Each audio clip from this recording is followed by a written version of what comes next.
Because Wendy Williams is in the news. You know, we did a story on Wendy Williams. We did a couple stories. One this morning covering, according to sources, they're saying that Wendy Williams does not have a daytime talk show coming in the fall on Fox. Because I know a lot of people are saying, well, maybe that's not what she meant. When Fat Joe interviewed Wendy Williams, when he interviewed her, he specifically asked her, are you coming back to the Wendy Williams show as we know it, as we know and love it? And she says yes. But everyone's big reaction wasn't to what she was saying or even the shade she threw at Sherri Shepherd. It was more so, Wendy does not seem like herself. Wendy does not seem like the Wendy that we know and love. She just seemed very distracted. And I know a lot of us have tried to be like, well, Wendy, when she's trying to get out of a situation, she's very stealth and she's very strategic. I'm just not sure if that is what we are dealing with right now. Because shortly after she did that interview with Fat Joe, people were coming at Sherri Shepherd. Sherri Shepherd was on live and she was asked the question, did you see what Wendy said about you? And one of the things that she said is that Wendy is not well. Okay, that was one part of what she said. So Russ Parr is weighing in. Okay, and I want to share what he said. What up, y'all? It's time for my rant. Hold on. We're going to get into Russ Parr. Let me share my screen so you guys can see what he had to say, because he doesn't feel what Sherri said was right. Again, another reason why I felt the need for us to do this. Okay.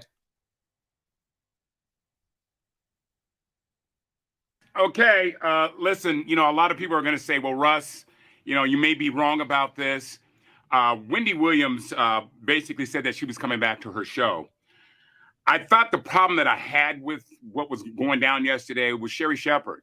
Sherri Shepherd, by all accounts, is a really nice person. But for her to say, Wendy is not well, I don't think that's her place to say that. I just didn't think it was a smart move because, first of all, the true Wendy fans are going to be turned off by that statement, and you're trying to keep that audience. And look, she was interviewing Fat Joe. Frida's was telling me that, Wendy didn't seem like she was 100%. And I get that. But for Sherri to come out and say something like that, I thought was a little bit cruel. And you say, well, Russ, Wendy's cruel. I said, that's Wendy's act. That's what she does for a living. And yes, she has been cruel and she should be able to take it, but not when you're injured, so to speak. I just think that was wrong. I also think it's wrong that her production company abandoned her. They're saying, okay, because they chose money over mental well-being. That's exactly what they did. You're losing us tons and tons of money. We need you to come back. She can't. I would have waited it out until Wendy stated, or a representative that was viable said, hey, she just can't do this anymore. But you jumped the gun because you basically want to make that money. Maybe you know something that we don't know, but the last thing we need to do right now when somebody is not well is to pile on. That's just not what you, just because she did all this stuff in the past. Yes, it wasn't right and it was some downright despicable in some people's eyes. But at the same time, you do not attack someone that's unable to defend themselves. So I thought that was two bad moves that could hurt you in the ratings. I still support Sherri Shepherd. She's a sister that's been in this business. She's a comedian. She needs a shot. I'm still going to do that. I just think that it was a slightly ill-advised, but I will continue to support her, and I'm going to pray for Wendy. That's my rant. Okay. All right. That is also on the docket. And yes, I did see that our friends over at the Neighborhood Talk are reporting that there is a $100 million podcast deal that Wendy is demanding. I like to be transparent with you guys. A lot of the times, these celebrities are putting these things out there for their own narrative. They're trying to control the narrative. I wouldn't be surprised that there is a podcast deal on the table for Wendy because so many of you have been saying it. I wouldn't be surprised that there are multiple podcast networks that are reaching out to Wendy to do something. So, according to our friends over at the Neighborhood Talk via Radar Online, they're saying neighbors get into this. Wendy Williams has been making moves for her comeback.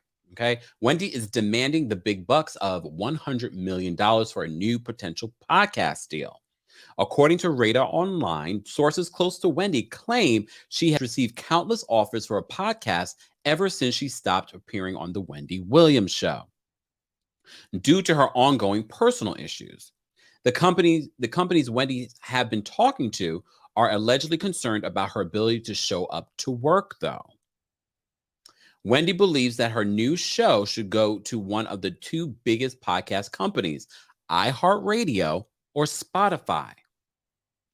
Sources close to Wendy believe that Spotify would be better fit for her since iHeartRadio doesn't like controversy. However, sources say Wendy would need to prove herself until Spotify signed the deal. Executives have concerns over whether Wendy could complete a daily or weekly show. So, look, if Wendy was in the right space to do a podcast, physically, mentally, she deserves $100 million and more. They paid Joe Rogan. Apparently, we all thought for years that it was $100 million. According to recent reports, it was double that for Joe Rogan. So I definitely could see the potential of what Wendy could do. I just, like I said to you before, we have to understand this industry and how this industry works. It wouldn't surprise me that this information is now coming out to counteract the story that I did this morning, where sources close to production are saying that Wendy is uninsurable. And that logistically, it's impossible for her to return to her daytime talk show because that time slot, that studio, that production team are all going to be working for Sherri Shepherd.